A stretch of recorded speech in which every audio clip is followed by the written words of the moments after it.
Descifrando el pasado. Se le ha llamado por muchos nombres. El sin ley. La bestia. El gran mentiroso. Pero la mayoría lo conoce como el anticristo. Es el peor personaje de la historia humana. Ni siquiera Hitler y Stalin son comparables a él. Es el porqué de una visión apocalíptica de salvación y sacrificio compartida por millones de personas. El 40 o 50% de los estadounidenses dice que ellos creen en los elementos claves del final de los tiempos, que incluyen la llegada del anticristo. Es la figura central en la profecía más popular del mundo, el día del juicio final, y algunos dicen que conocen su personalidad. Si quieres encontrar al anticristo, busca a alguien muy atractivo, muy formado y brillante, alguien que conozca muchos idiomas. Sobre todo, representa una paradoja. El anticristo es el puro mal, pero hay colectivos que esperan su llegada. El anticristo va a ser agente de destrucción, de muerte o de catástrofe mundial. Y aún así, en las comunidades que creen en el apocalipsis, nada se aguarda con más esperanza y júbilo: la llegada del anticristo. Sea hecho o ficción, su papel es claro. El anticristo es el emisario humano de Satanás en la tierra. Y algunos dicen que las señales de su trabajo y presencia están entre nosotros. Creo que el anticristo está ahora muy vivo en alguna parte de Europa. Si lee la Biblia y ve las noticias, se dará cuenta de que coinciden. Es absolutamente increíble. Listos o no, vendrá. Pero, ¿quién es él? ¿El anticristo o un engaño de masas?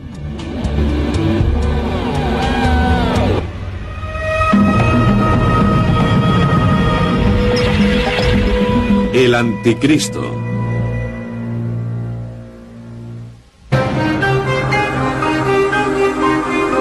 El fin del mundo. Para muchos de nosotros es sobrecogedor. Algo que esperamos esté fuera de nuestro horizonte, más allá del alcance de nuestras vidas. Para otros el fin puede ser más concreto. Crece el temor de que un hecho catastrófico, quizás una guerra nuclear, haga el planeta inhabitable. Pero hay otro grupo formado por decenas de millones de estadounidenses para quienes las señales del anticristo y el fin del mundo son bien recibidas. Eso es porque les indica la segunda venida de su Dios. Estos cristianos comparten una visión muy concreta, profética, apocalíptica del fin. Empieza con un milagro llamado el arrebatamiento. En un momento, aquellos que sean verdaderos seguidores de Jesucristo, según la Biblia, renacerán. Serán arrebatados. Llegarán por los aires para encontrarse con Jesús e irán al cielo. Imagine un alto porcentaje de la población del mundo que desaparece. Si los verdaderos creyentes desaparecen directamente de sus automóviles, estos chocarán, los aviones se estrellarán y los barcos se hundirán. Será el caos. Cuando llegue el arrebatamiento, también lo hará el peor periodo de la historia humana. El arrebatamiento da pie a la fase en la que el anticristo aparecerá como un salvador y estabilizará un mundo en desorden. Pero aquellos que queden atrás estarán sujetos a horrores inimaginables. La gente se derretirá, sus ojos se fundirán, sus caras se destruirán y quedarán con las entrañas al descubierto. Eso cuentan las profecías. No va a ser un fin agradable. Será el fin de la historia de la humanidad. El mundo empezó. El mundo como lo conocemos acabará y habrá una transición. Esta transición agónica la conocen sus creyentes como la Gran Tribulación. Forma parte de un sistema de interpretación bíblica llamada el dispensacionalismo, favorecido por algunos evangélicos y fundamentalistas. Según este sistema, habrá un periodo de 7 años que culminará con el sufrimiento indecible que traerá consigo el antagonista de Cristo, el anticristo. Desde 1830 hasta el tiempo presente hay enseñanzas bastante consistentes sobre el anticristo. Se cree que este sería una personificación del mal, una especie de mesías satánico que llegaría al poder al final de la presente era histórica. Unificará el mundo. Habrá una especie de gobierno, una moneda y una religión globales. Dios vertería entonces juicios terribles sobre la tierra contra el anticristo, contra sus seguidores, y serían destruidos millones de ellos. Habría intentos de acabar con Israel. La batalla de Armagedón sería uno de ellos. Se verán imágenes del valle de Megiddo lleno de sangre a la altura de las bridas de un caballo, cubriendo millones de metros cuadrados. ¿Cuánto faltaría para esta visión horrenda de matanza y justicia? No queda mucho para el consuelo según quienes creen que el fin está cerca. Es como si estuviéramos saltando obstáculos hacia algún lugar. ¿Estamos más cerca del fin de lo que pensamos?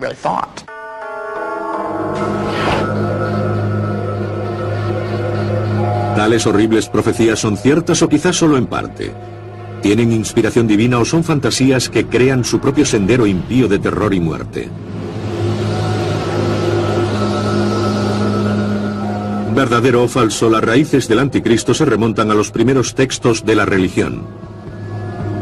La noción cristiana del anticristo parte de escrituras basadas en textos asirios y acadios, de la zona del actual Irak, que por entonces era Babilonia.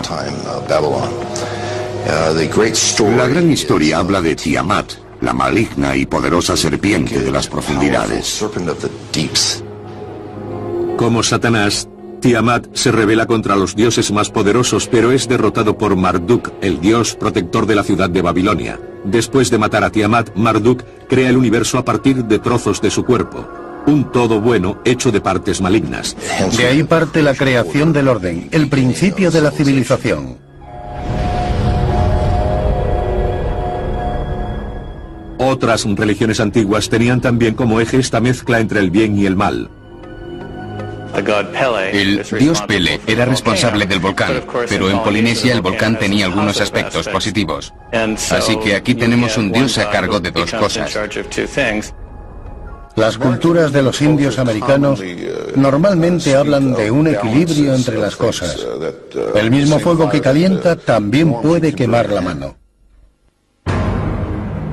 La diosa hindú Kali es un ejemplo especialmente acusado de una deidad con naturaleza mixta. Tiene 4 brazos, y 2 de ellos sostienen lo que se podría llamar instrumentos de muerte. Y la otra mano en el fondo está abierta, lo que significa que está ofreciendo dones. Ella es la señora de la muerte y la destrucción, y la dadora de vida y compasión.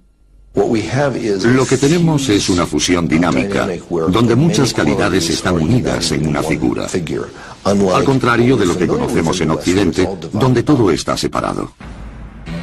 Algunos estudiosos creen que fue la transición al monoteísmo lo que polarizó el bien y el mal. Según un punto de vista, elementos importantes de este cambio ocurrieron alrededor del 600 a.C. en el actual Irán, con una nueva religión llamada zoroastrismo. Y que un día llevaría a Dios contra Satán, el Cristo y el anticristo que encontramos en la cristiandad. Dividió el mundo en el bien y el mal, como un enorme combate de boxeo cósmico. El profeta Zoroastro, también conocido como Zaratustra, declaró que un solo y benévolo Dios, conocido como Ahura Mazda, era el Rey Supremo. En cuanto uno establezca que hay pura bondad, pura luz, ¿dónde estará la oscuridad? Porque no desaparecerá. Según Zoroastro, había otra fuerza en el universo. Él articuló las fuerzas malignas dentro del mundo como Angra Mainyu. Y a Angra Mainyu se le atribuyen todas las criaturas molestas del mundo que nos traen plagas y epidemias. ¿Podría ser Angra Mainyu el precursor del anticristo? Los estudiosos señalan que Zoroastro estableció un final de los tiempos similar a lo que aparecería en la cristiandad. Sería una última confrontación entre el bien y el mal. Esta batalla sobrenatural del fin de los tiempos es el drama central del anticristo.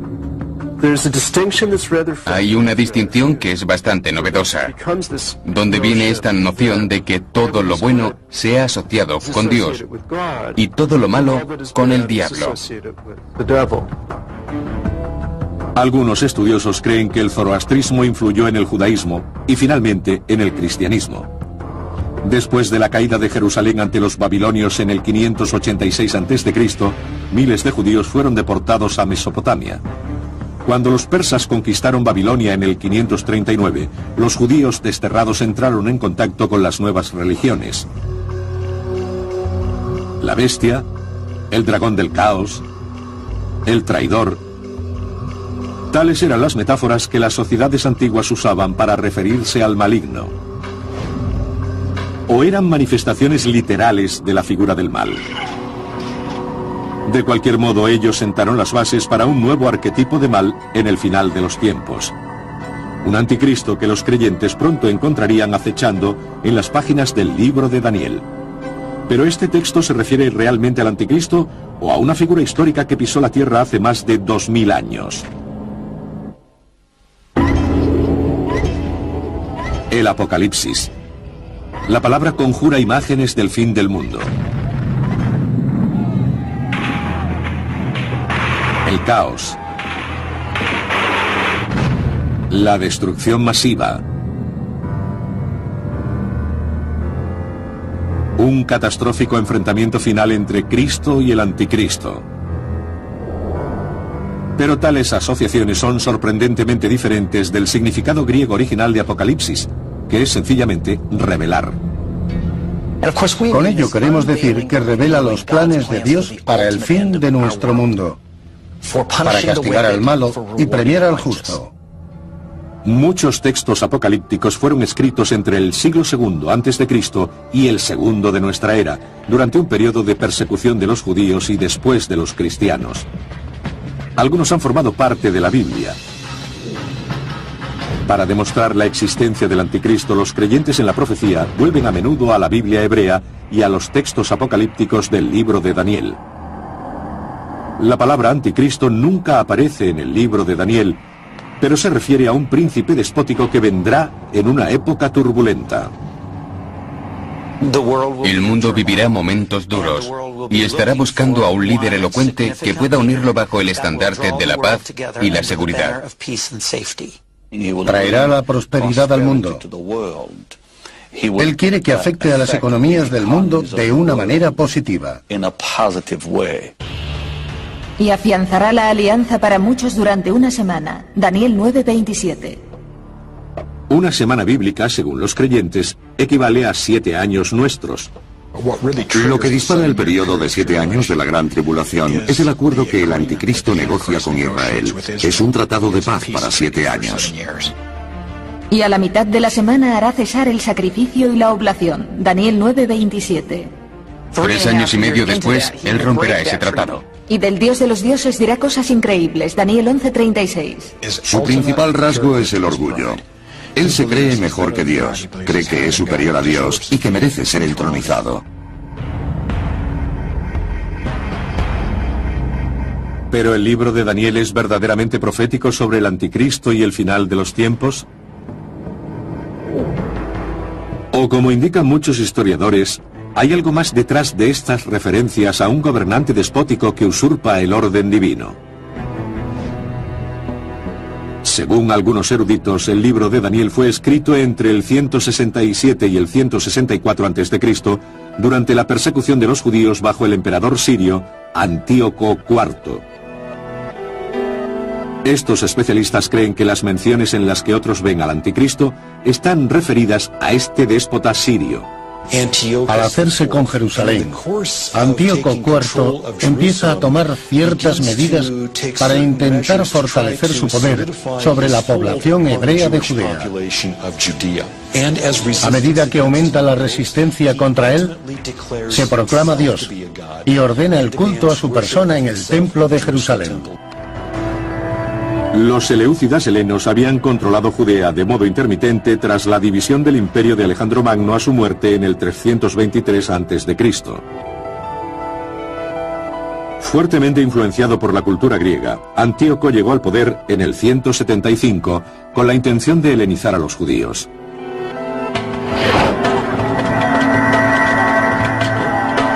En el 167 los judíos se negaron a someterse a Antíoco y empezaron una guerra conocida como la sublevación de los macabeos. Era un momento perfecto para empezar a expresarse con literatura apocalíptica, porque se puede ocultar lo que uno está diciendo bajo los símbolos, y al mismo tiempo, las personas que lo leían en aquel tiempo sabían de quién se hablaba al referirse al rey maligno. En Daniel 7, Daniel tiene una visión en la que hay varias bestias mitológicas saliendo del mar. Representan los diversos imperios que habían afligido a Judea. La bestia no es más que otro nombre para el anticristo. Una tradición que empieza aquí, en el libro de Daniel. Seguía yo mirando en la visión nocturna y vi la cuarta bestia, terrible, espantosa, sobremanera fuerte. Daniel 7:7. Pero esta bestia, según muchos estudiosos, es metafórica, una velada referencia a los opresores inmediatos de los judíos. Tiene dientes de hierro, lo que significa que se identifica con los griegos, porque siempre simbolizaron el hierro en el mundo antiguo. Tiene 10 cuernos, representan la sucesión de monarcas en el imperio sirio de los Seleucidas. Estando yo contemplando los cuernos, vi que salía de entre ellos otro cuerno pequeño. Y este otro tenía ojos como de hombre, y una boca que hablaba con gran arrogancia. Daniel 7:8. Este es Antíoco IV, presentado como un jactancioso, como un pequeño cuerno y como sujeto de la destrucción divina. En la visión de Daniel, Dios interviene. Estuve mirando a la bestia hasta que la mataron y su cuerpo fue destrozado y arrojado al fuego. El resto de la visión retrata la destrucción del rey del norte, el rey sirio Seleucida, que no se corresponde con lo que sabemos que pasó históricamente. Judas Macabeo venció a Antíoco. Pero es aquí donde lo narrado por Daniel diverge de la historia. Muchos de los detalles relativos a la derrota son inexactos. Y algunos especialistas creen que el libro debió de haberse acabado antes de la victoria total en diciembre del 164 a.C. Sin embargo, señalan que el libro de Daniel cumple las funciones tradicionales de un texto así. Tenemos las 3 ideas principales. Primero, un retrato de la persecución según esta comunidad. Segundo, una promesa de que los responsables de la persecución serían castigados. Y tercero, que habría una exaltación de aquellos que permanecieran fieles. Los defensores de la profecía rebaten esta lectura histórica de Daniel. Centenares de profecías del Antiguo Testamento, anunciadoras de la venida de Jesús, hecho niño en Belén, se cumplieron literalmente. Luego, ¿por qué esas y algunas del Antiguo Testamento sobre la segunda venida y el anticristo no podrían cumplirse? Pero los eruditos afirman que la profecía no es el centro de la literatura apocalíptica.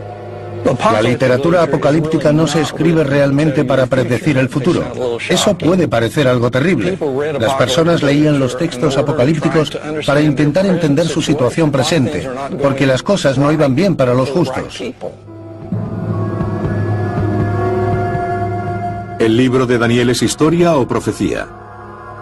¿Es el estímulo para los judíos oprimidos del siglo II a.C. o el trabajo de un visionario sobre el fin del mundo? El debate es típico de la controversia acerca de muchos de los textos apocalípticos de la Biblia.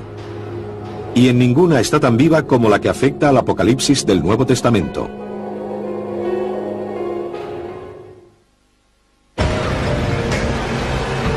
El Apocalipsis ha llegado hasta nosotros a través de milenios. Un texto asociado a imágenes de bestias marinas y monstruos de 7 cabezas. En el Apocalipsis de Juan hay bestias, números místicos y varias criaturas fantásticas. Está lleno de sueños y visiones. Como en el libro de Daniel, la palabra anticristo no aparece en el Apocalipsis. De hecho, el anticristo solo se menciona 5 veces en toda la Biblia. En 2 epístolas tradicionalmente atribuidas al apóstol San Juan, probablemente escritas por sus discípulos. Pero para los seguidores de la profecía, el Apocalipsis representa la comunicación más poderosa de Dios acerca del anticristo y el fin de los tiempos. Como en el libro de Daniel, alguna de sus imágenes más fuertes tiene que ver con una bestia. Una cuya identidad real, según los creyentes, es el anticristo. Dios lee una boca que profiere palabras llenas de arrogancia y de blasfemia. Apocalipsis 13:5. Él va a ser carismático, bien parecido, persuasivo, espiritual, profundo y llenará a todos de esperanza. Y le fue concedida autoridad sobre toda tribu, pueblo, lengua y nación. Apocalipsis 13:7. Ciertamente el mundo lo aclamará, lo honrará y respetará, y al final lo adorará. Y que nadie pudiese comprar o vender salvo el que tuviera la marca, el nombre de la bestia o el número de su nombre 666. Apocalipsis 13:17-18. Él va a exigirles a las personas que reciban ese número. Yo pienso que es un prefijo que se agrega a su número individual. Por ejemplo, al número de la seguridad social. Mientras los creyentes ven al anticristo en estos pasajes, muchos estudiosos defienden que esa revelación no es tanto del futuro como del pasado, y solo puede entenderse en su contexto histórico. Se cree que el Apocalipsis, el último libro del Nuevo Testamento cristiano, fue escrito en el siglo I, durante el reinado del emperador romano Domiciano. Ya no se trata de los judíos, sino de la comunidad de cristianos que es perseguida por el Imperio Romano. Si pasaba algo en la sociedad, por ejemplo un terremoto, una hambruna o un fracaso económico, era muy fácil para alguien culpar a los cristianos. Veían al anticristo en cualquier faceta de la cultura. Veían que les decía, para servir en el ejército romano hay que rendir culto a la estatua del emperador. Entretanto, la liberación no llegaba. Textos del Nuevo Testamento, como las epístolas a los tesalonicenses, anunciaban que Cristo volvería en vida de los lectores del siglo I. Esas profecías no se cumplieron. Han pasado 2 generaciones desde la muerte de Jesús y el fin no ha llegado. El anticristo ayuda a explicar por qué.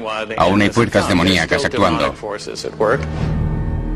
En este contexto de perplejidad y dudas sobre la segunda venida de Jesús, San Juan escribe el Apocalipsis hacia el año 95. Desterrado en la isla griega de Patmos por predicar el Evangelio, San Juan habló de la revelación a las 7 iglesias cristianas de Asia Menor, en la actual Turquía. Me paré sobre la arena del mar y vi cómo salía del mar una bestia. Apocalipsis 13:1. Nos encontramos con que uno de los administradores de la obra de Satanás en la tierra es la bestia de los mares. El pueblo hebreo nunca fue gente de mar, pertenecía a una cultura basada en la tierra. Cualquier cosa que viniera del mar era extranjera, sospechosa y normalmente mala. Vi a la primera de las cabezas como herida de muerte, pero su llaga mortal fue curada. Toda la tierra seguía admirada a la bestia. Apocalipsis 13:3. Apunta concretamente al emperador romano Nerón, del que se creía que se había suicidado, y a quien se identificó entonces con esa cabeza herida. Nerón es una figura muy notoria en el mundo grecorromano. La herida de Nerón fue autoinfligida. Se apuñaló en el cuello hasta la muerte en el año 68. Pero 4 años antes adoptó el papel del anticristo, crucificando a los cristianos, echándolos a los leones y quemándolos por la noche en sus jardines. Nerón culpó a los cristianos del incendio de Roma. Los ató a maderos clavados en el suelo, vertió aceite sobre ellos y los usó como antorchas. Tan poderoso y horrible era Nerón que algunos creyeron que resucitaría de entre los muertos como Cristo. Existe una línea de interpretación de este texto, que Nerón regresaría como se esperaba que lo haría Jesucristo. Más que implicar solo a Nerón, los eruditos defienden que muchos pasajes del Apocalipsis se refieren ante todo a Roma. Juan usa tres símbolos principales para destacar lo que es erróneo o malo en la sociedad romana. El primero es la bestia del mar. Retrata el poder coercitivo del ejército y el poder político que estaban oprimiendo a los cristianos en aquel momento. Vi luego otra bestia que surgía de la tierra y tenía 2 cuernos como de cordero, pero hablaba como un dragón. Apocalipsis 13:11. La segunda forma de mal que él ve es cuando se usa la religión en apoyo del estado maligno. Y él usa esto como la bestia terrenal. También se le llamaría más adelante en el libro el falso profeta. Es la religión usada en un sentido falso. Si le piden ir a la plaza del pueblo, poner incienso sobre un altar y decir «Salve al dios César», pero no cree que César sea un dios, entonces tiene un problema.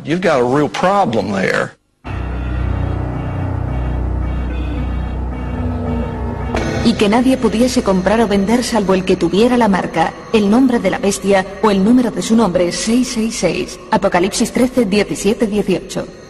La tercera forma de mal sería la seducción económica que obviamente puede ejercer un tremendo poder coercitivo sobre el pueblo. Sin estar de acuerdo con Roma no se podía comprar ni vender.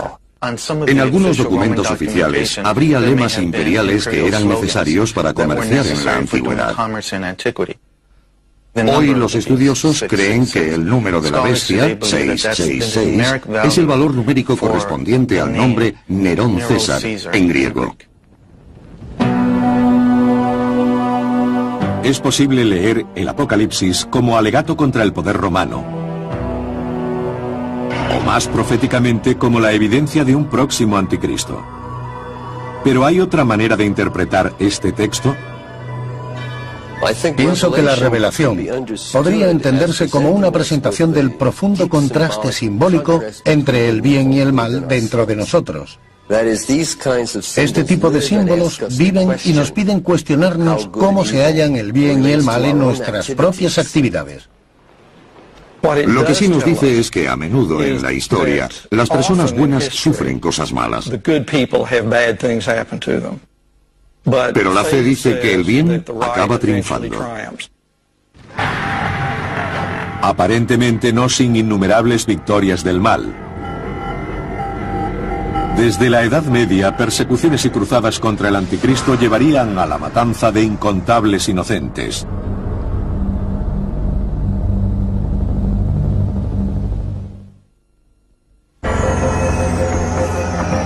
La palabra anticristo se ha usado a lo largo de la historia para demonizar desde papas y presidentes hasta cantantes pop. Ha sido un grito de llamada y una sentencia de muerte, levantando pasiones mortales y divinas. Y aún así el anticristo, quizás la palabra con más significado del léxico cristiano, se esconde en la Biblia, donde aparece solo unas pocas veces en pasajes menores. Para sorpresa de la mayoría de las personas, la palabra anticristo solo aparece en los 2 textos más oscuros que se pueden encontrar en la Biblia. Juan 1 y 2, 2 epístolas muy cortas. Según los expertos, estas cartas o epístolas fueron escritas cerca del fin del siglo I. Durante este periodo, los cristianos discutían duramente entre ellos acerca de si Jesús, el Hijo de Dios, había existido realmente. Pero todo espíritu que no confiese a Jesús venido en carne, ese no es de Dios, es del anticristo. Juan 1:4-3. Y él los define según los que niegan la humanidad de Jesús. Así podemos ver que este texto está en contra de la versión gnóstica de la cristiandad. El gnosticismo era un movimiento religioso y filosófico que amenazó con dividir a la joven cristiandad. Las epístolas de Juan retrataron a quienes no aceptaban que Jesús era el Hijo de Dios y que tuvo forma humana, como representantes de la falsa doctrina y de la figura del anticristo. ¿El sentimiento del anticristo de las epístolas de Juan pudo transformarse en un anticristo maligno de carne y hueso? Piense en la figura del anticristo como una especie de imán que atrae textos y figuras dispares a unirse gradualmente en una gran leyenda, que en sí misma no está presente en las Escrituras. Cuando los cristianos tuvieron un sentido mayor de que Jesús era Dios en la tierra, el contraste, que es el enemigo del hombre, también queda más evidente y se desarrolla quizás como una especie de lado oscuro. En forma de hombre aparecerá el Salvador, y en la forma de hombre el otro también vendrá. Por primera vez surge un retrato en carne y hueso del anticristo. Pero este pasaje no es de Daniel, el Apocalipsis o las epístolas de Juan. Fue escrito en el 202 por Hipólito, un prolífico teólogo de la Iglesia primitiva. En su tratamiento de Cristo y el anticristo, Hipólito reúne las ideas sobre el anticristo que prevalecían en la Iglesia de entonces, incluso una creencia que serviría como pretexto para derramar mucha sangre a través de los siglos, que el anticristo, como el propio Cristo, sería de origen judío, de la tribu de Dan. Ese elemento, que el anticristo es judío y es aceptado por los judíos, fue uno de los elementos presentes en muchas de las persecuciones posteriores sufridas por los judíos en la historia. Durante las cruzadas el nombre del anticristo se invocaría para remover el odio contra musulmanes y judíos. Creo que los usos más destructivos de la leyenda del anticristo en el curso de la historia han sido cuando los cristianos han identificado a los extranjeros, sino con el anticristo, como sus precursores o con el ejército del anticristo. Esto ha sido evidente en la persecución de los judíos en numerosos momentos. Es especialmente claro en el conflicto entre la cristiandad y el islam. Durante la primera cruzada lanzada por el Papa Urbano II en 1095, hordas de campesinos, la Cruzada del Pueblo, devastaron asentamientos judíos a lo largo del Rin. En la conquista de Jerusalén en 1099 hubo una gran matanza de musulmanes y judíos en la ciudad. El elemento apocalíptico en las cruzadas tuvo gran importancia, quizás aún más después de que la ciudad de Jerusalén fuera reconquistada por los musulmanes en el año 1187.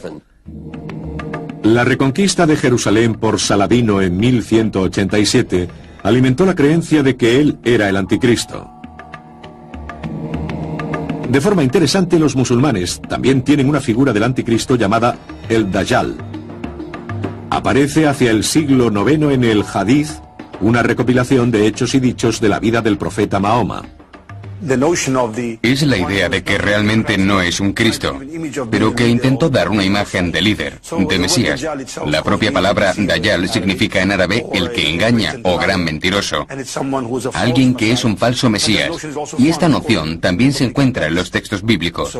Existe la idea clara de que el concepto de Dajjal se refiere a esta noción del anticristo. Durante la Reforma Protestante del siglo XVI, la palabra anticristo se usaba incluso para atacarse entre cristianos. Los reformistas lo encontraron favorable para justificar su ruptura con el catolicismo. No había nada más fácil que ver al Papa como el temido anticristo.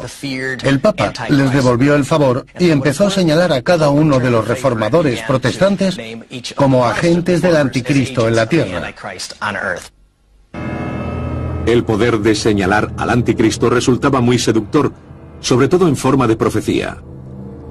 A mediados del siglo XVI, Nostradamus, el famoso médico y vidente francés, escribió versos enigmáticos en los que los intérpretes dicen identificar a 3 anticristos. Una de las más famosas cuartetas de Nostradamus trata de Napoleón. En la centuria octava, cuarteta primera dice: en Pau Ney Loron habrá más fuego que sangre. Pau Ney Loron está formado por 3 pueblos pequeños en el sudoeste de Francia. Y alternando el orden de las letras se lee con bastante precisión: Napoleón. Hitler fue el segundo anticristo. Se refieren a él como Hister, que era una forma antigua de llamar al río Danubio. Aunque puede parecer impresionante, la mayoría de los críticos afirma que las profecías de Nostradamus son tan ambiguas que siempre se puede encontrar un hecho que encaje con el paso de los siglos. Como la cuarteta en la que Nostradamus identifica al tercer anticristo como una figura maligna llamada Mabus.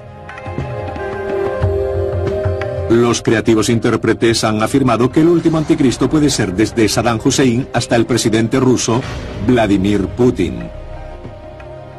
Hay un gran cuento a lo largo de la historia que yo llamo "pon la cola al anticristo". Siempre que necesitemos identificar algo como una amenaza mundial contra la que lanzar a las tropas de forma incondicional, tomará la imagen del anticristo. Pero hay una imagen dominante del anticristo hoy, la de un hombre recto de paz con un programa infernal. Algunos cristianos discuten si esta imagen puede encontrarse en la Biblia. Durante décadas se han hecho de oro escribiendo de ello. Pero ¿quién es este anticristo? ¿Un hombre? ¿Un mito? ¿Un monstruo? ¿Y qué quiere de nosotros?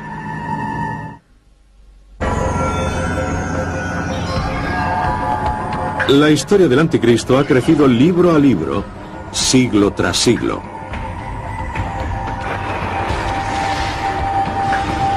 Su identidad, forjada por mitos antiguos y pasajes bíblicos muy simbólicos, ha demostrado ser tan duradera que el nombre de anticristo ha estado en boca de facciones belicosas, gentes oprimidas y rivales políticos durante siglos.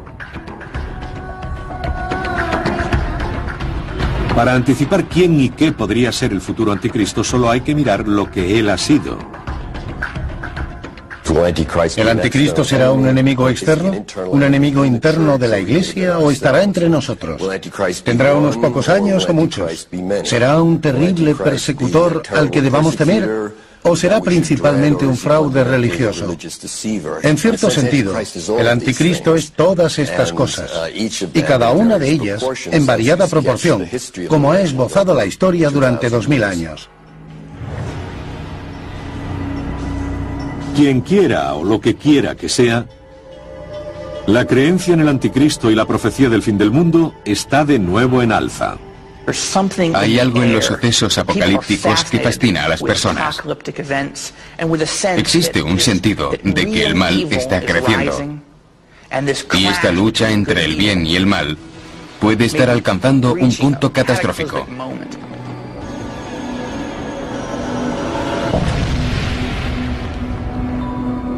Aunque siempre ha sido conocido y temido en los círculos apocalípticos, los medios de comunicación le han dado al anticristo una fama sin precedentes. Cada generación ha pensado que era la última.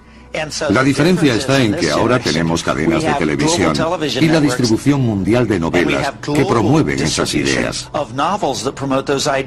Así, cuando tenemos una idea, sobre todo los cristianos de Estados Unidos, podemos distribuirlas a todo el mundo al instante. De hecho, el anticristo hizo una de sus mayores incursiones entre el gran público con la publicación en 1970 de un pequeño libro que popularizó una fundamentalista y evangélica versión del fin del mundo. Probablemente la persona a la que haya que señalar sea Lindsay. Su obra, La agonía del gran planeta Tierra, publicada en 1970, se ha perpetuado edición tras edición. Creo que este texto, más que cualquier otro, ha popularizado un conjunto bastante común de expectativas y miedos relacionados con la noción del anticristo. Va a ser atractivo, inteligente. Va a tener una inteligencia sobrenatural y poderes sobrenaturales. Será uno de los primeros en la historia en ser un auténtico líder mundial. Controlará el mundo. Benditos sean los pacificadores, dice la Biblia. Pero Lindsay ayudó a popularizar la noción de que los pacificadores serán la última tapadera del anticristo. Someterá a todos bajo su hechizo, trayendo lo que parece ser paz. Los escritores cristianos Jerry Jenkins y Tim LaHaye han tomado el relevo de Hal Lindsey. han escrito una serie de novelas sobre la venida del Anticristo que ha vendido el asombroso número de 62 millones de ejemplares desde 1995. Es la serie de novelas de ficción adulta más vendida. Y aquí estamos, los escritores evangélicos, sin llegar a esa cifra. Aunque presentada como ficción, el tema central de la serie de novelas Dejados atrás es para muchos cristianos una representación realista de la segunda venida de Cristo y del reinado de su némesis, el Anticristo. En la serie Dejados atrás, el Anticristo será la cabeza de las Naciones Unidas. Un líder carismático y popular, procedente de Rumanía, que prometerá paz y que controlará la ONU para dirigirse a la nueva Babilonia, Irak, donde empezará a supervisar un nuevo orden mundial. Al margen de aspectos como las Naciones Unidas y Rumanía, la serie Dejados atrás está en sincronía con una visión ampliamente compartida del Anticristo y su misión. Él va a usar toda la oratoria moderna.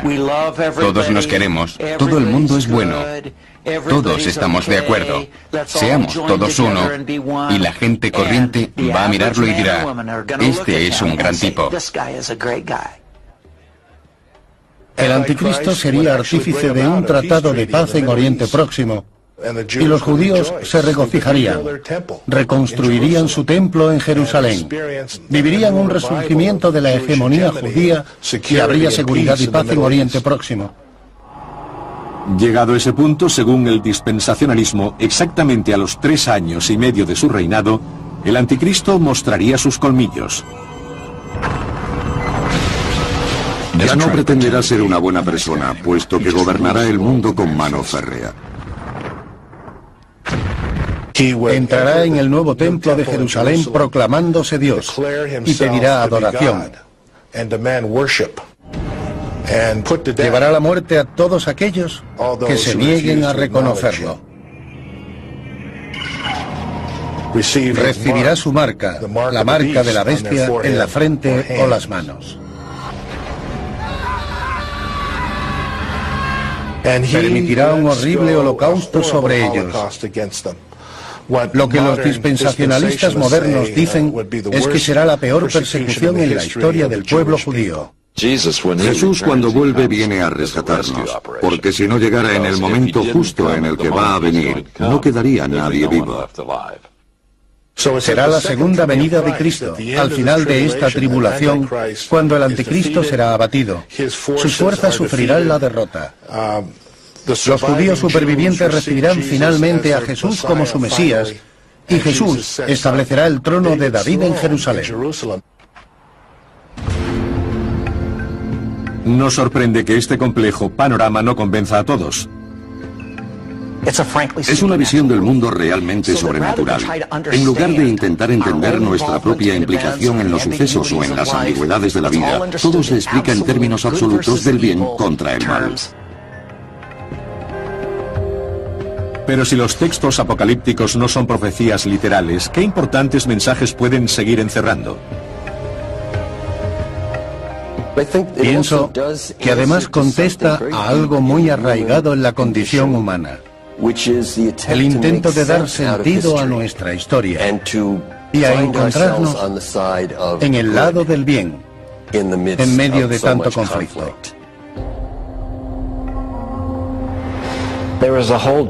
Hay toda una dimensión dentro de nosotros de la que a menudo no somos conscientes.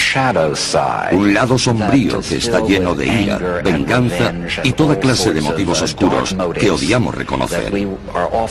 Y pienso que siempre está presente la pregunta, ¿dónde está el Anticristo en mí? ¿Cuál es el mal dentro de mí?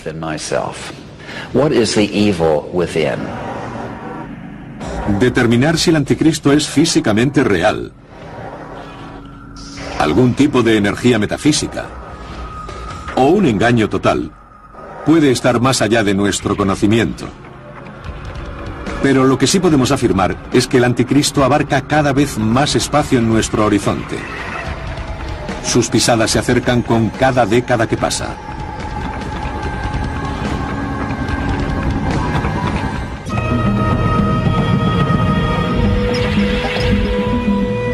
El Anticristo, hora cero.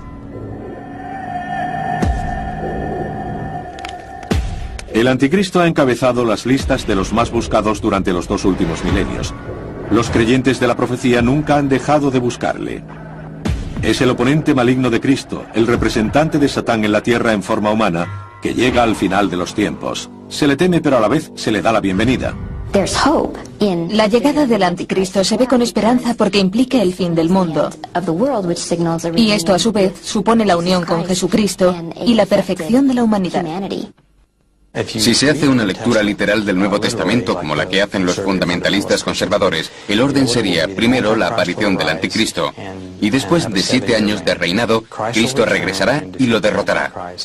Entonces empezarán miles de años de bienestar sobre la tierra. Los creyentes en las profecías temen que la gran tribulación, los 7 años del reinado del anticristo, culminen con un periodo de castigos impensables para la humanidad.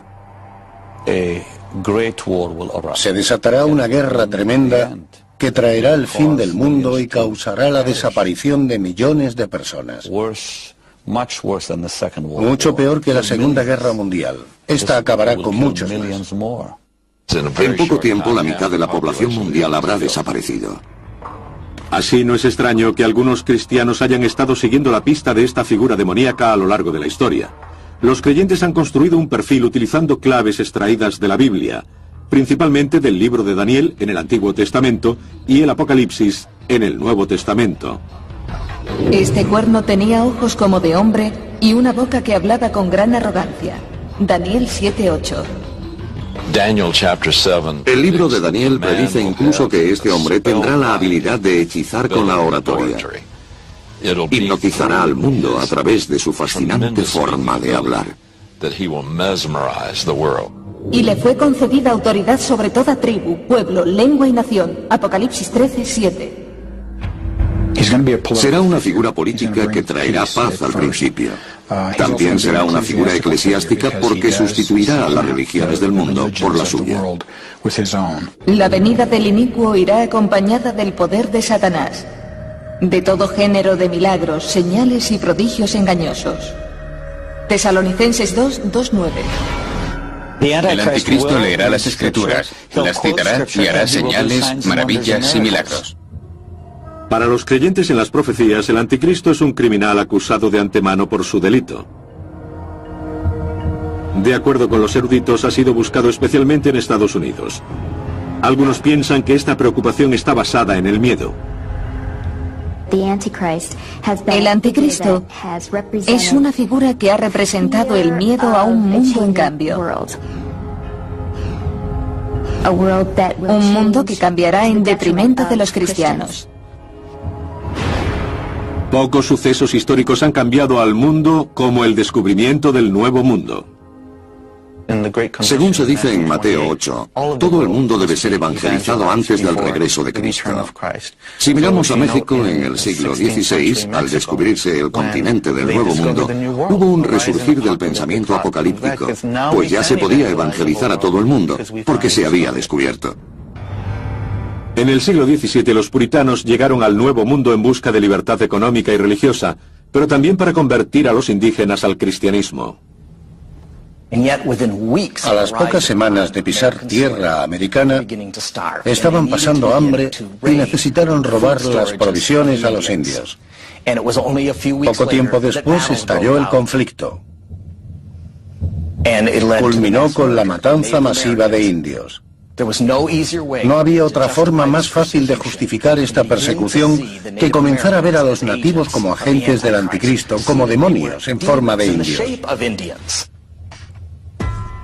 Al principio fueron objetivo de su interés evangélico. Ahora los indios eran sospechosos.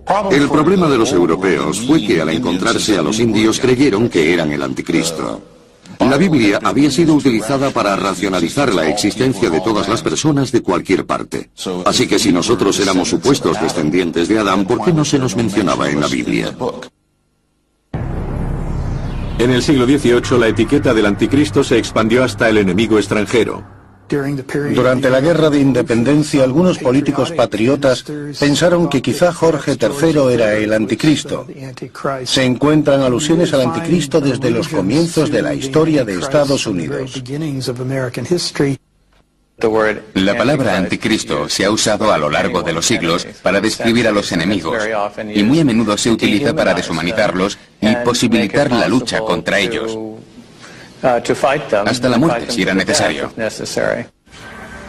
De Nerón a Napoleón, dictadores y déspotas siempre han sido imanes para aquellos que buscan al anticristo.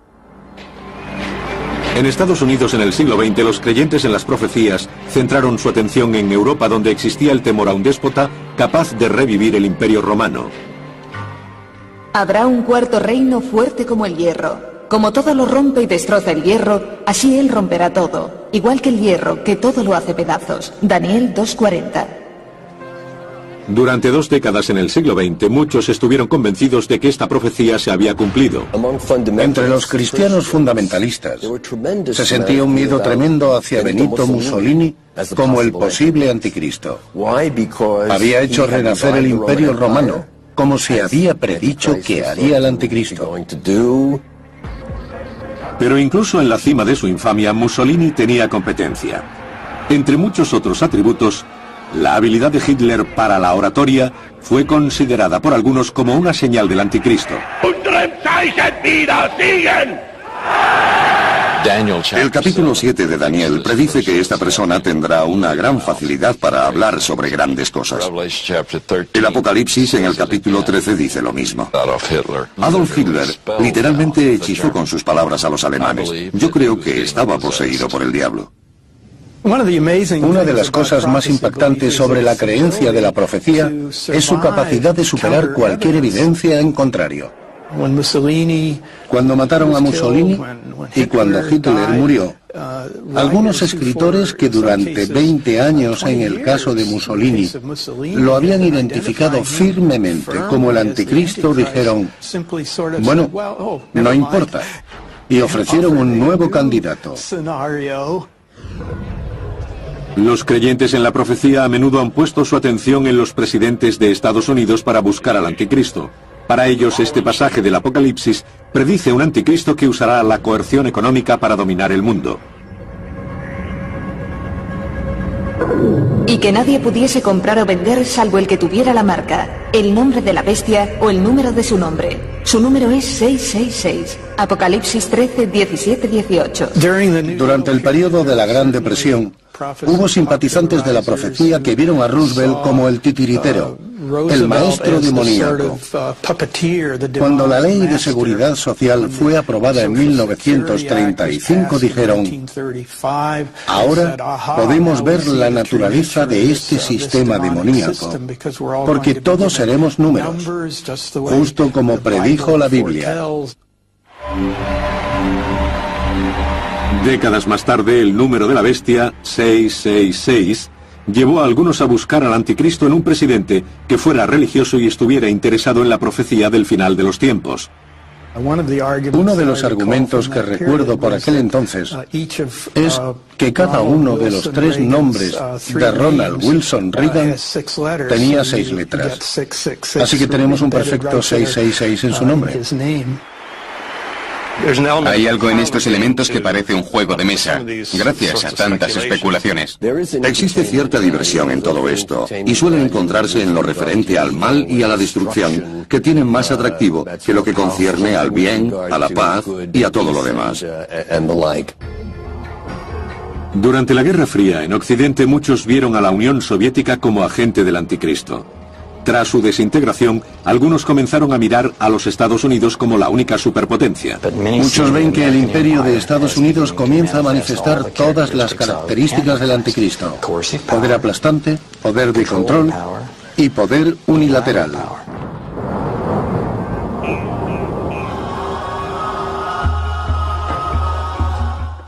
La mayor parte de la Iglesia no vive en Estados Unidos, así que cabría decir que muchos cristianos se encuentran oprimidos por el imperio americano. Pero el fervor del anticristo no se limita a Estados Unidos. Es cierto que los musulmanes han usado al anticristo como justificación para matar a los cristianos y viceversa. Musulmanes y cristianos han utilizado el término como una forma de maldecir a los judíos. Así que no faltan pruebas de su mal uso.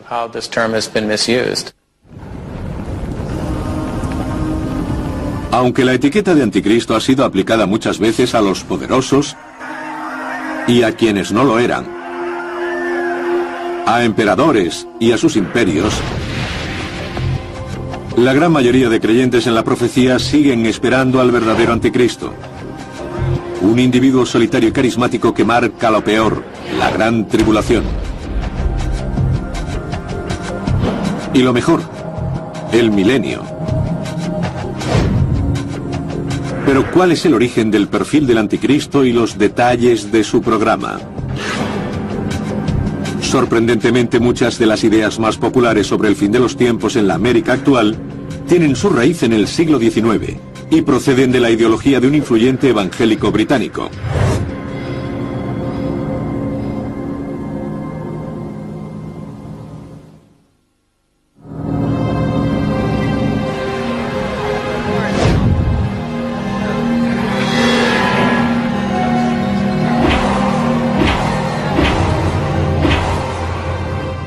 Los creyentes se desvanecen en el aire.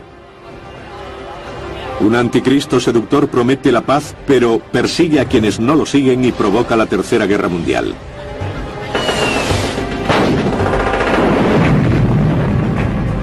Cristo regresa victorioso y da paso al milenio, 1000 años de paz en la tierra. Para muchos estas ideas pueden ser solo fantasías, pero para otros, como los miembros de la Iglesia de la Nueva Vida y sus 11.000 miembros congregados en Colorado Springs, este enfrentamiento sobrenatural entre Cristo y el anticristo es considerado palabra de Dios.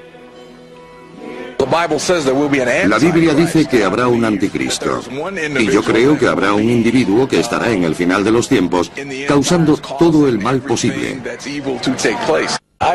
Creo que probablemente será un hombre con ascendencia europea, que vendrá de un país europeo, y que al principio será visto como alguien que parece tener todas las respuestas a los problemas del mundo. El anticristo es el principal oponente del Señor Jesús, pero al final será destruido y vencido. Me baso al 100% en las Escrituras.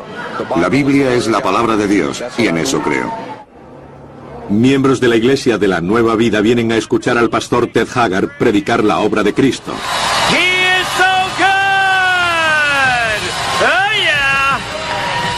Pero él, como muchos cristianos evangélicos, es franco sobre los planes del anticristo.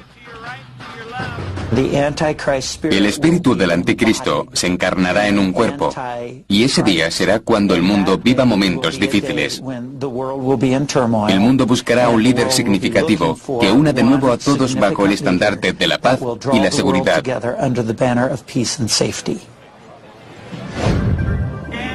El punto de vista del pastor Haggard es el de un heterodoxo cristiano. Además de ser el fundador de la Iglesia de la Nueva Vida, encabeza la Asociación Nacional de Evangélicos, formada por 45.000 templos con 30 millones de miembros. La evangélica es una de las iglesias cristianas con más rápido crecimiento del país. La emoción del sistema profético, que habla sobre el arrebatamiento, el anticristo, la gran tribulación y la batalla de Armagedón, tiene el poder emocional de que un ministro liberal que se despierte un domingo diga: quiero que todos contacten con su congresista para que apoye la ley 4075, porque así vamos a ayudar a este grupo que lo necesita. Tiene ese apasionante poder.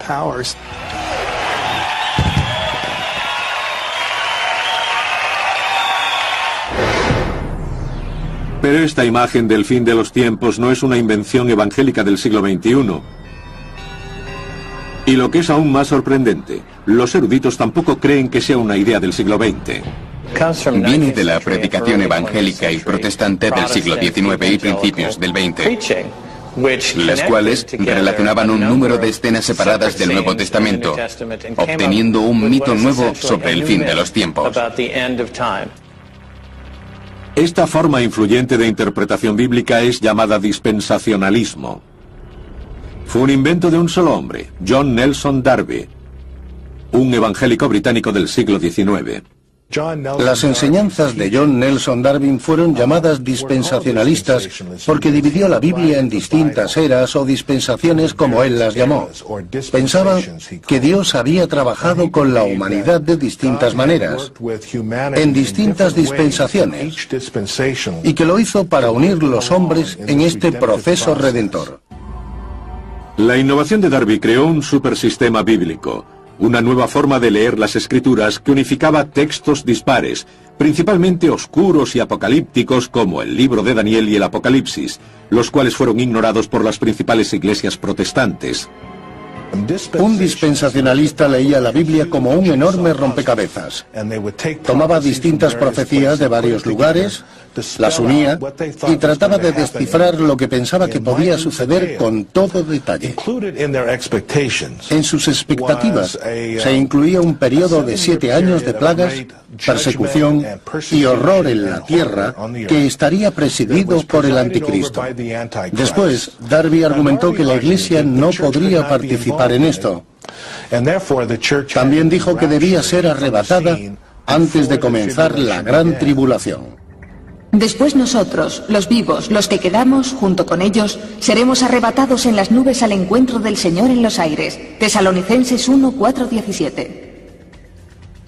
Según los eruditos, esta historia transmitió y sigue transmitiendo un convincente mensaje. Para aquellos que quedaron atrás en este periodo de gran tribulación, los tiempos venideros serían terribles. Y por supuesto, los dispensacionalistas han estado utilizando esta idea desde que la inventaron para convencernos de que no necesitamos pasar por todo esto. No si aceptamos a Cristo, porque podremos liberarnos de eso. El dispensacionalismo se extendió rápidamente por Estados Unidos. Entre 1880 y 1940 había literalmente docenas de estas instituciones bíblicas por todo el país. Y podía decirse casi sin excepción que el dispensacionalismo era lo que se enseñaba en aquellas instituciones, donde preparaban durante años a cientos y miles de pastores, misioneros y educadores. El anticristo ha sido una parte fundamental de esta enseñanza y hoy está en el centro y al frente de esta guerra cultural. Hay un espíritu del anticristo que ha estado siempre en el mundo, cuya idea principal es que todo lo que tenga que ver con Cristo o con los cristianos es malo. El anticristo habla a esta comunidad. El anticristo es un estafador. Atraerá a los desprevenidos al lago de fuego y azufre, lejos de sus comunidades de fe. Muchos creyentes dicen que la llegada del anticristo es inminente. Si es así, ¿qué señales perciben y cómo se prepara el mundo para este reino del terror?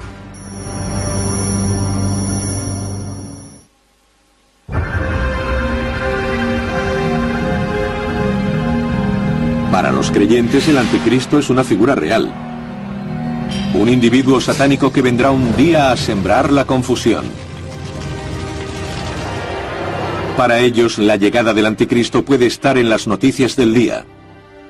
Da la sensación de que los iniciados en este vocabulario, en esta visión del mundo, saben más sobre lo que está pasando que los periodistas y los expertos. Si por un lado lee la Biblia y por otro los periódicos, coincide. Para los creyentes hay muchas señales de que la llegada del anticristo está próxima. Según el especialista Paul Boyer, una señal puede ser la percepción del crecimiento del mal. Hay maldad incluso en Estados Unidos. La tierra que en el pasado fue vista como elegida por Dios, ahora es considerada por muchos creyentes en la profecía proclive al Armagedón, con todos estos asuntos del matrimonio gay, el aborto y la pornografía. En los últimos días sobrevendrán tiempos difíciles. Los hombres malos y seductores irán de mal en peor, engañando y siendo engañados. Timoteo 2, 3, 1, 13. El estado del mal, de las equivocaciones, del terror y del pecado parece estar multiplicándose. Muchos ven los avances de la tecnología y el control gubernamental como posibles indicios de la llegada del anticristo. Hoy hay una tendencia mucho mayor a hablar en términos de un sistema mundial que está creciendo. Una especie de sistema mundial integrado política, económica y culturalmente. Las Naciones Unidas, la Organización Mundial del Comercio, la televisión global o el dinero de plástico, las tarjetas de crédito, es visto por los simpatizantes de la profecía como la creación de un sistema de control global, del cual se aprovechará el anticristo. Y le fue concedida autoridad sobre toda tribu, pueblo, lengua y nación. Apocalipsis 13:7. No queremos darles a las autoridades internacionales poder global sobre todas las naciones del mundo. Y una de las razones es porque sabemos que en algún lugar estará el anticristo tratando de utilizar todas esas intuiciones para perseguir a personas de todas las religiones, especialmente cristianos. Algunos sospechan de la Unión Europea y de las Naciones Unidas. Lo precipitaría que una institución como las Naciones Unidas tomara control soberano sobre otras naciones. Podría ser un cataclismo global. Por supuesto, estamos alerta porque los evangélicos somos nacionalistas. Pero quizás sea el miedo económico donde los creyentes en la profecía vean la mayoría de las señales de un mundo propicio para el anticristo. Y que nadie pudiese comprar o vender salvo el que tuviera la marca, el nombre de la bestia o el número de su nombre. Su número es 666. Apocalipsis 13:17-18. Los seguidores de la profecía han visto siempre este pasaje del Apocalipsis como la predicción de una economía mundial única dominada por el anticristo. Este miedo cobró fuerza durante el último siglo por la creciente complejidad de la economía. Las cadenas de grandes almacenes eran parte del régimen del anticristo en los años 20 y 30. Parece extraño hoy porque no las consideramos una gran amenaza, pero entonces el pequeño comerciante perdía dinero por culpa de estas grandes cadenas. Cuanto más usamos la tecnología al comprar y vender, mayor es el miedo al inminente abuso del anticristo. La gente puede utilizar la tecnología del código de barras para manipular el poder del Estado y negar a otros sus libertades civiles, o usar el poder del Estado para negar a la gente su libertad de credo o de expresión, o bien la libertad de comprar cualquier artículo sin que nadie se inmiscuya. Los avances en seguimiento e identificación por medios informáticos se ven también como herramientas del anticristo. Cuando una persona jura lealtad al diablo, probablemente se le da un chip insertado en la mano o en la frente. Este chip lleva el prefijo 666, el cual identifica su número personal para que pueda comprar, vender u obtener un empleo. Los estudiosos buscan en el pasado el significado de este número misterioso del diablo. Piensan que el 666 es el valor numérico para el nombre Nerón César en griego. Si no estabas de acuerdo con Roma, no podías comprar ni vender y te perjudicaba económicamente. Es interesante ver cómo el aspecto de gran hermano en el anticristo está también presente en la cultura islámica. Aunque los musulmanes no representen a sus figuras religiosas, el equivalente islámico del anticristo es el Dajjal, descrito como un hombre bajo, gordo y con un solo ojo. Parece haber cierto énfasis acerca del ojo único. Algunas personas dicen que podría ser una referencia a la televisión, al ordenador, internet o algo así. Y aunque de alguna forma esto parece inverosímil, el hecho de que sea algo tan expandido e influyente, aparentemente bueno, pero sospechoso, hace que se entrevea la presencia del Dajjal. Un anticristo que expande una red de control mundial. La Unión Europea, la tecnología del código de barras y el número de la bestia, todas herramientas de su dominio absoluto. Que veamos estas ideas como productos del miedo y la fantasía, o como predicciones exactas, depende de nuestras creencias. Pero indudablemente la profecía brinda a los creyentes una idea, una forma de interpretar este mundo caótico y cambiante. El hombre siente una gran emoción al descubrir la verdadera naturaleza de los sucesos del mundo. Esto le da una faceta cósmica a todas nuestras preocupaciones intangibles. Si queremos pensarlo así, los sucesos mundiales son movidos como marionetas por Satán contra Dios, Cristo y Anticristo.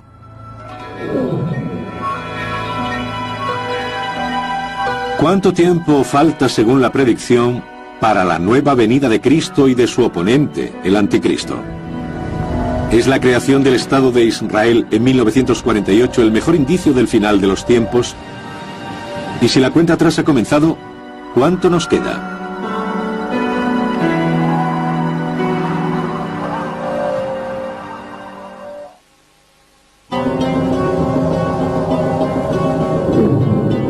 Desde los días de la partida de Cristo siempre ha estado en la mente de los creyentes en la profecía la pregunta: ¿cuándo volverá para vencer al Anticristo y anunciar el inicio del milenio? Muchos buscan en la Biblia los indicios del final de los tiempos. Un pensamiento profético ha venido a dominar sus cálculos. El renacimiento del Estado de Israel es la señal más fuerte. Es la señal de entre todas las demás de que estamos realmente cerca. Al cabo de años vendrás a la tierra salvada de la espada, recogida de entre muchos pueblos, sobre los montes de Israel. Ezequiel 38:8. Desde el principio de su doctrina, en 1830, los dispensacionalistas han predicho la refundación del Estado de Israel. Aprended la parábola de la higuera. Cuando sus ramas están tiernas y brotan las hojas, conocéis que el estío está cerca. Mateo 24:32.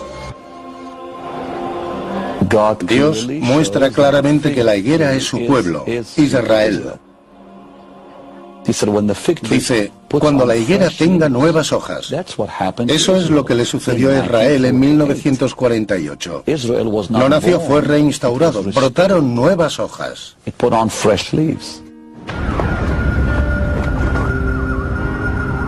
Para muchos, el renacimiento de Israel en 1948 marcó el comienzo de la cuenta atrás para la llegada del Anticristo, la segunda venida y el fin del mundo como lo conocemos. Piensan que la generación que presenció los acontecimientos de 1948 también presenciará el enfrentamiento de Cristo con el Anticristo. En verdad os digo que no pasará esta generación antes que todo esto suceda. Mateo 24:34. Las cosas a las que Mateo se refiere son guerras, hambrunas, terremotos, todo en un breve periodo de tribulación, seguido por el regreso de Cristo. En respuesta a estos pasajes, muchos han puesto fecha al final de los tiempos, incluido el escritor de éxito Hal Lindsey. La obra La agonía del gran planeta Tierra sugiere claramente que el final llegaría en 1988. Su libro apareció en 1970 y tuvieron que pasar 18 años para probar su error. Sin embargo, muchos piensan que 1948 es la fecha de inicio de la marcha hacia el Armagedón. Centran su atención en interpretar la duración en años de una generación bíblica. Una generación pueden ser 100 años. 1948 fue el principio. Así que nos estamos acercando al final de esta generación. Y no falta tanto. Pero aunque alguno de estos argumentos sea inquietante, Hal Lindsey y Benny Hinn representan solo una parte de la tradición de creyentes en la cercanía del fin de los tiempos. En el siglo XIX, William Miller, un predicador baptista de Vermont, hizo una predicción del fin que sería conocida como la Gran Decepción. Prácticamente no había recibido educación. Era autodidacta y llegó a la conclusión de que Jesucristo volvería a la tierra hacia 1843 o 1844. Comenzó a predicar este mensaje por toda Nueva York y Vermont. Este es un mapa milenarista. el mapa de la profecía que retrata el final de los tiempos. Se publicó en 1842 para usarse a lo largo del año, porque predijo, como muestra el propio mapa, que el fin del mundo sería en 1843. En la izquierda están las imágenes y el texto del libro de Daniel, y en la derecha las imágenes y el texto del Apocalipsis. Cuando 1843 pasó sin que el mundo terminase, Miller recalculó y se justificó diciendo que no había contado la transición de la era precristiana a la actual. Finalmente, hizo sus cálculos usando lo que llamó aritmética milenarista. Decía que Jesús regresaría el 22 de octubre de 1844. Para entonces, los milenaristas abandonaron todo. Renunciaron a sus empleos, dejaron de cultivar los campos y pagaron todas sus deudas. El fracaso de esta segunda profecía fue conocido como la Gran Decepción, por la angustia que los creyentes sintieron al darse cuenta de que el milenio no estaba próximo.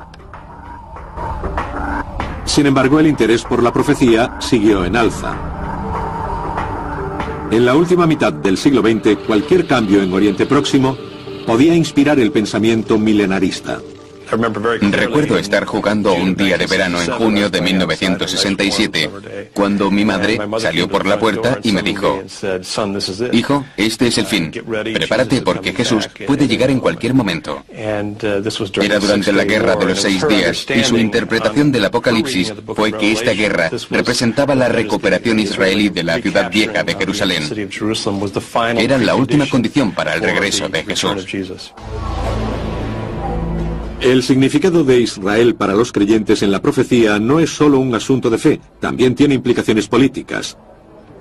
Hoy hay un gran número de escritores proféticos que están tratando de conformar la política de Estados Unidos en asuntos muy concretos referentes a Israel.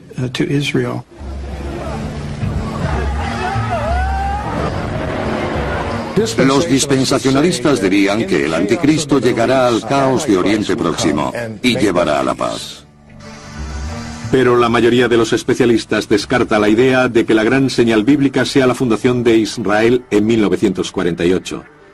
Piensan que aquel pasaje bíblico del Antiguo Testamento se refiere al regreso del Éxodo que ocurrió hace miles de años. Algunos de los primeros indicios vienen de pasajes como los de Ezequiel y Daniel, que fueron escritos durante tiempos de tensión. Por ejemplo, el de Ezequiel se escribió pidiendo el fin de la cautividad babilónica. Fue escrito durante el tiempo del exilio con la esperanza de volver a la tierra prometida. Después de que los persas conquistaran Babilonia en el 539 a.C., a los judíos se les permitió regresar a Judea a comienzos del 538. Para los eruditos, 1948 carece de significado bíblico. Sin embargo, algunos dicen que las tentativas de predecir o incluso influir en el final de los tiempos son contrarias a la naturaleza de las Escrituras. Las Escrituras son muy claras. Cualquiera que sea el momento final y cualquiera que sea su forma, estará más allá de nuestro conocimiento. No soy joven, tengo 60 años. Desde niño he visto cada domingo por la mañana la televisión evangélica. Y lo cierto es que todos, desde el principio hasta ahora, dicen que el fin está cerca.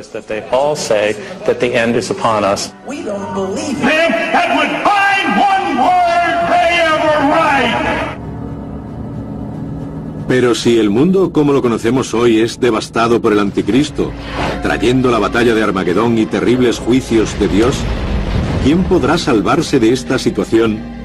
¿Y quién podrá escapar de tan brutal castigo?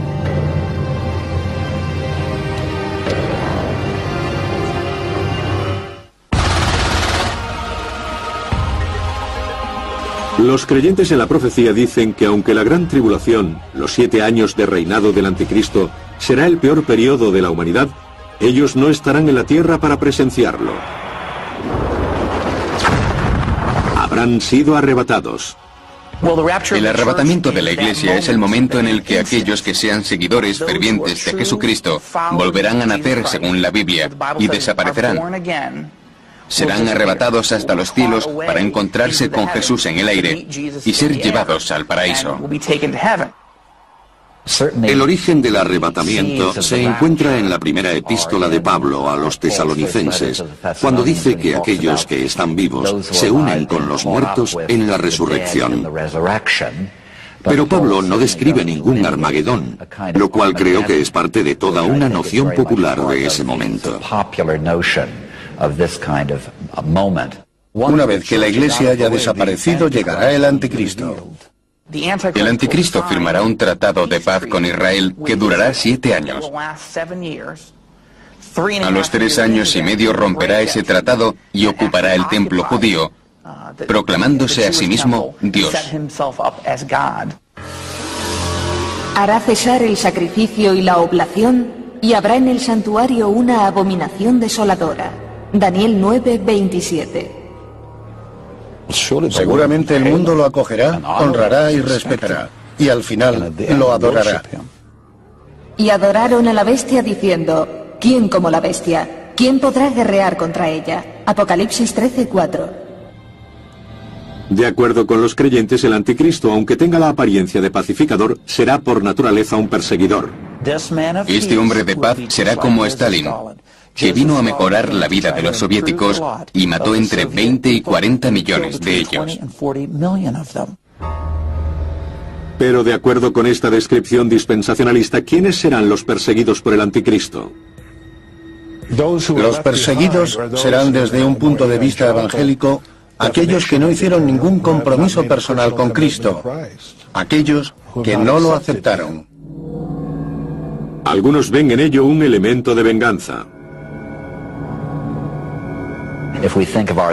Si pensamos en nosotros como los fieles, podremos sentirnos más fieles y seguros viendo qué cosas terribles le sucederán a otros.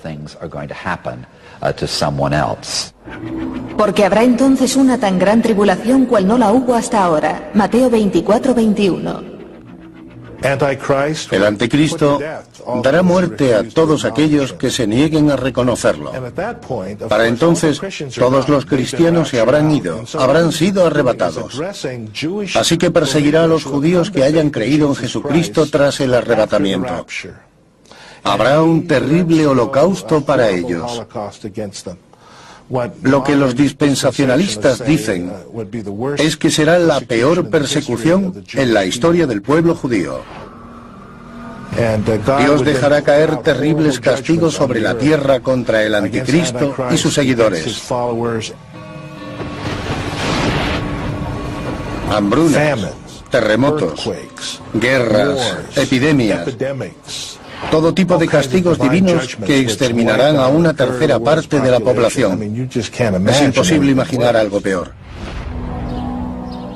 Hay quienes señalan que este terrible escenario está dirigido a que los judíos reciban un brutal castigo. Según esta visión del mundo, los judíos están realmente en aprietos. El anticristo los perseguirá, y a excepción de un pequeño grupo que aceptará al Mesías, todos morirán a manos de Cristo cuando regrese. Así que el papel de los judíos y la actitud hacia ellos en este sistema de creencias es muy importante.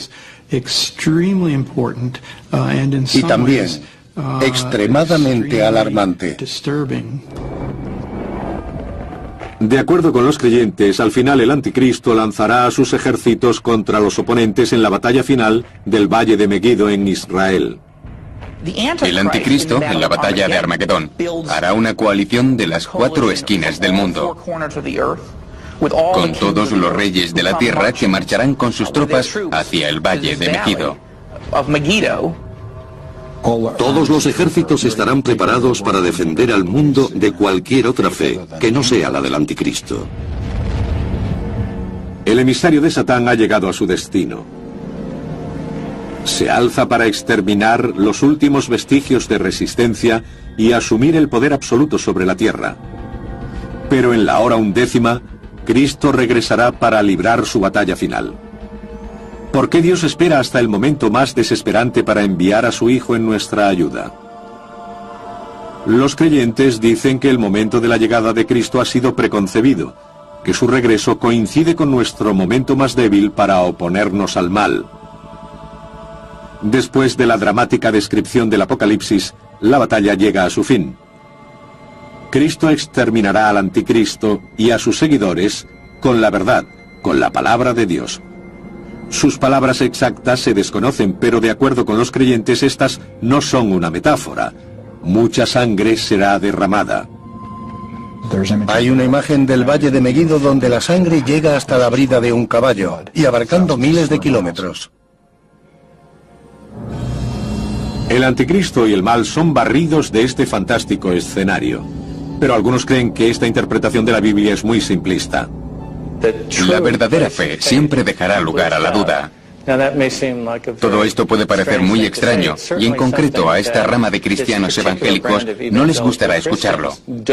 Lo que quieren es el entendimiento fácil, estar seguros de todo al 100%. Pero creo que esa es una esperanza inocente que en sí misma ya es una especie de anticristo.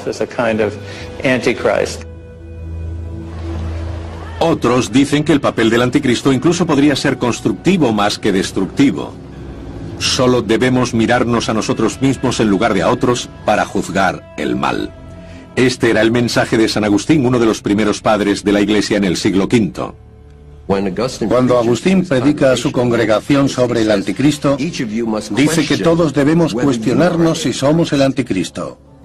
Si pretendemos ser buenos cristianos, pero no lo somos, y realmente actuamos en contra del sentido de Cristo y su mensaje. Los grandes maestros cristianos han insistido en que siempre debemos explorar cuánto compartimos con el espíritu del anticristo. Ese es el verdadero significado de esta leyenda. La controversia acerca de la naturaleza del anticristo, si es un agente externo del fin de los días o una representación de la lucha interna entre el bien y el mal, es tan antigua como el origen de la idea y no puede resolverse. Lo que está claro es que el anticristo, temido por unos e ignorado por otros, es otra vez una figura creciente y misteriosa en la conciencia del mundo.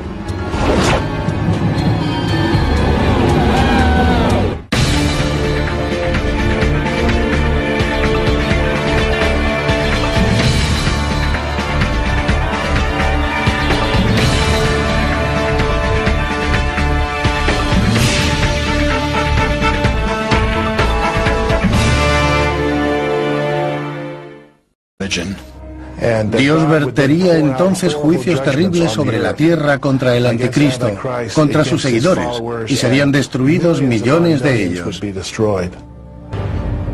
Habría intentos de acabar con Israel. La batalla de Armagedón sería uno de ellos. Se verán imágenes del Valle de Megiddo lleno de sangre a la altura de las bridas de un caballo, cubriendo millones de metros cuadrados. ¿Cuánto faltaría para esta visión horrenda de matanza y justicia? No queda mucho para el consuelo según quienes creen que el fin está cerca. Es como si estuviéramos saltando obstáculos hacia algún lugar. ¿Estamos más cerca del fin de lo que pensamos?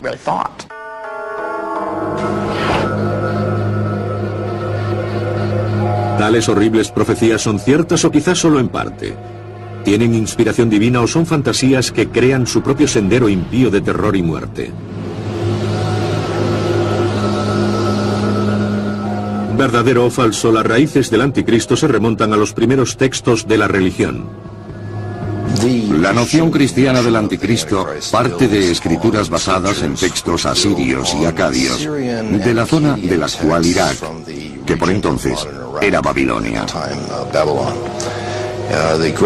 La gran historia habla de Tiamat, la maligna y poderosa serpiente de las profundidades.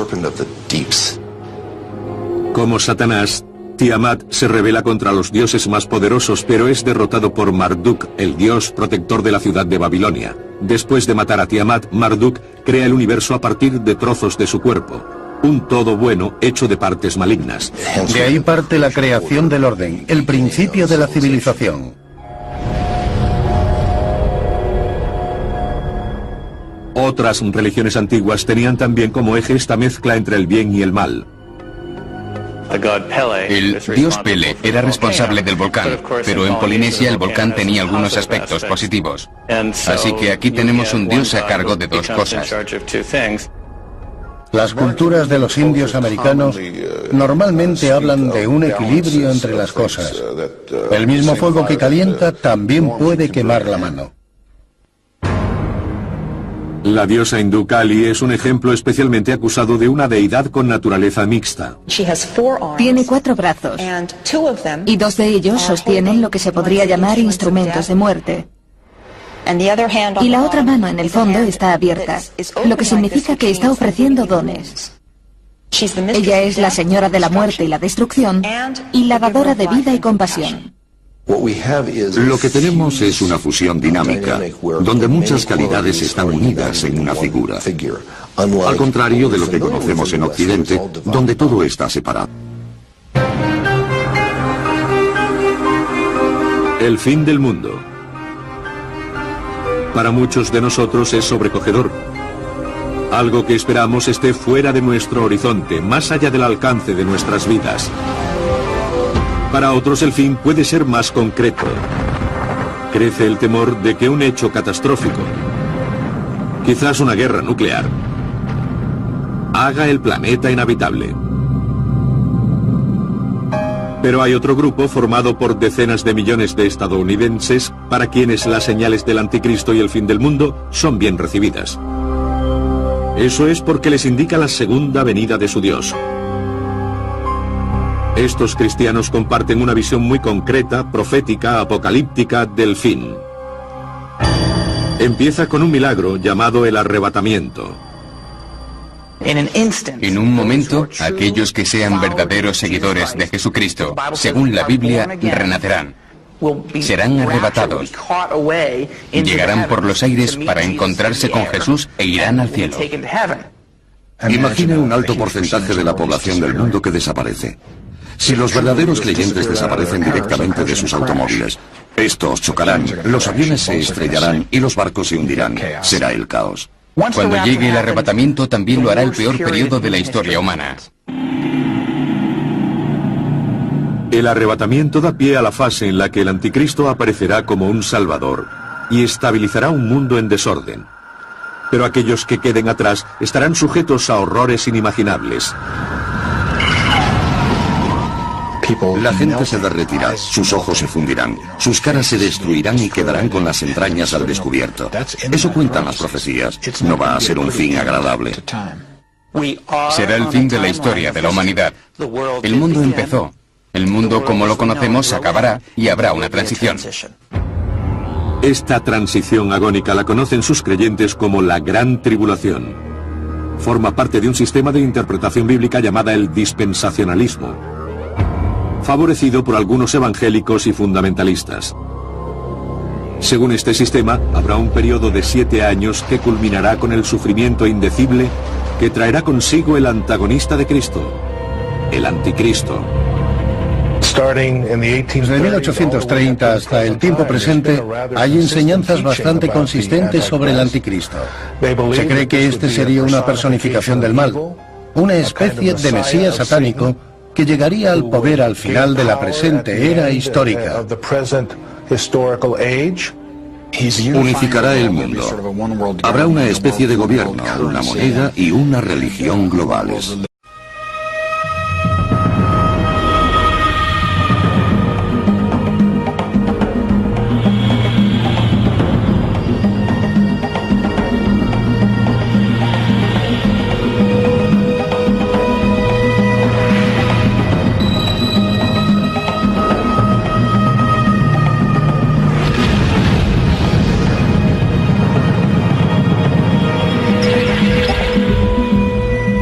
Descifrando el pasado. Se le ha llamado por muchos nombres.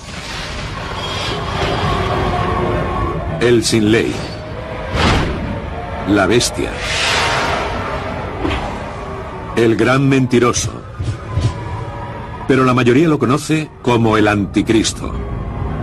Es el peor personaje de la historia humana. Ni siquiera Hitler y Stalin son comparables a él.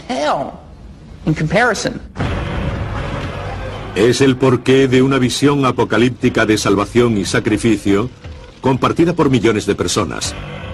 El 40 o 50% de los estadounidenses dice que ellos creen en los elementos claves del final de los tiempos, que incluyen la llegada del anticristo. Es la figura central en la profecía más popular del mundo, el día del juicio final, y algunos dicen que conocen su personalidad. Si quieres encontrar al anticristo, busca a alguien muy atractivo, muy formado y brillante, alguien que conozca muchos idiomas. Sobre todo, representa una paradoja.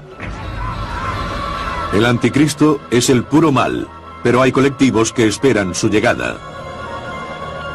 El anticristo va a ser agente de destrucción, de muerte o de catástrofe mundial. Y aún así, en las comunidades que creen en el apocalipsis, nada se aguarda con más esperanza y júbilo: la llegada del anticristo. Sea hecho o ficción, su papel es claro. El anticristo es el emisario humano de Satanás en la tierra. Y algunos dicen que las señales de su trabajo y presencia están entre nosotros. Creo que el anticristo está ahora muy vivo en alguna parte de Europa. Si lee la Biblia y ve las noticias, se dará cuenta de que coinciden. Es absolutamente increíble. Listos o no, vendrá. Pero, ¿quién es él? ¿El anticristo o un engaño de masas?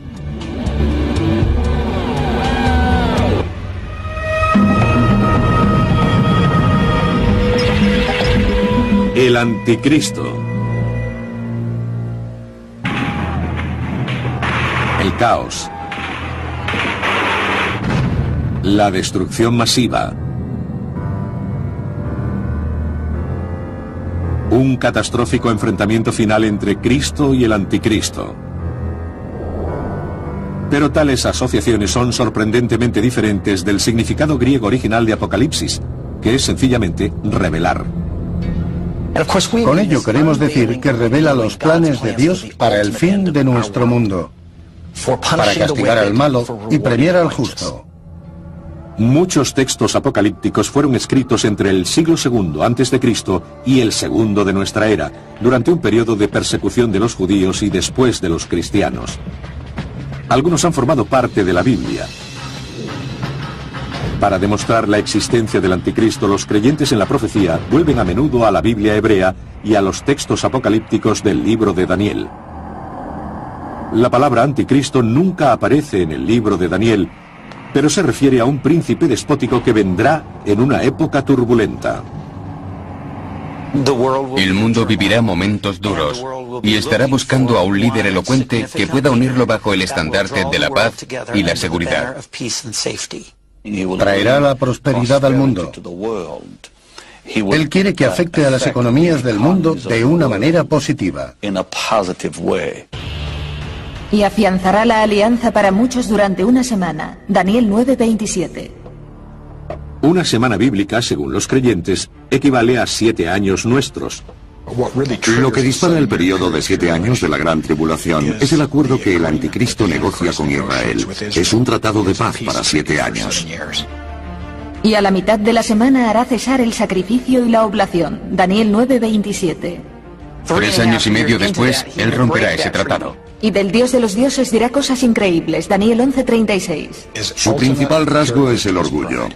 Él se cree mejor que Dios, cree que es superior a Dios y que merece ser entronizado. ¿Pero el libro de Daniel es verdaderamente profético sobre el anticristo y el final de los tiempos?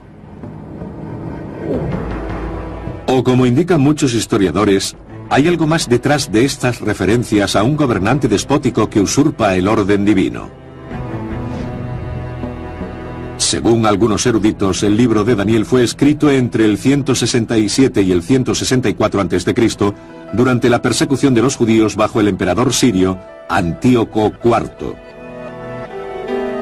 Estos especialistas creen que las menciones en las que otros ven al anticristo están referidas a este déspota sirio. Al hacerse con Jerusalén.